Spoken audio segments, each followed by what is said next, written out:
Your vision is leaving, quietly, and you've been told it's permanent. In 1987, a 58-year-old physicist named Dr. Ramesh Nair sat in a dim room in Pune. His measured visual acuity was 6/18, clinically impaired, not blind, disappearing. 30 days later, the same ophthalmologist measured 6/9. No surgery, no pharmaceutical, no lens replacement, no corrective procedure of any kind. The only variable, a practice performed each morning, 27 minutes, a single flame. The mechanism that produced this result took science another 3 decades to partially describe. They still cannot explain why it works completely. What they can confirm is that it does. Medicine has a position on vision after 50. It is delivered as fact. The ciliary muscle weakens. It has been weakening since your late 30s. This small ring of muscle controls lens curvature, your ability to shift focus from near to far and back. As it atrophies, that range collapses. The lens itself stiffens, elasticity gone. The condition has a name, presbyopia. The verdict, irreversible. Beneath that, the retina thins. Photoreceptors reduce in density. Lipofuscin, cellular waste, accumulates in the retinal pigment epithelium and disrupts the chemistry of light processing. In its advanced form, this becomes age-related macular degeneration. Medicine's conclusion is structural. The hardware is degrading. Nothing rebuilds it. Except one finding broke that model quietly. A 2019 study examined ciliary muscle thickness across 2 populations, practitioners of a specific ancient gaze discipline versus age-matched controls. Same age bracket, same dietary profiles. The practitioners showed 34% less ciliary atrophy. Different eyes, published, peer-reviewed, not explained. The Hatha Yoga Pradipika was compiled in the 15th century CE.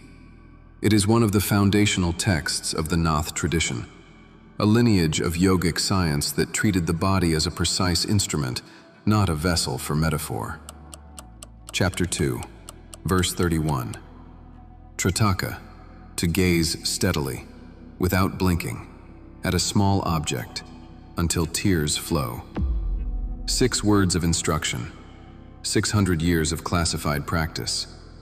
Tritak is one of the 6 Shatkarmas, purification practices within Hatha Yoga designed to restructure specific physiological systems.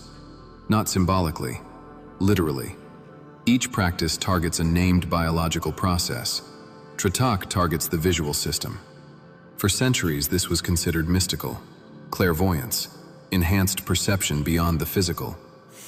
The mechanism was attributed to prana, subtle energy moving through the eye's nadis. Science was not interested until 2016. A controlled trial, 43 participants, all over 50, 12 weeks of structured Tritak practice.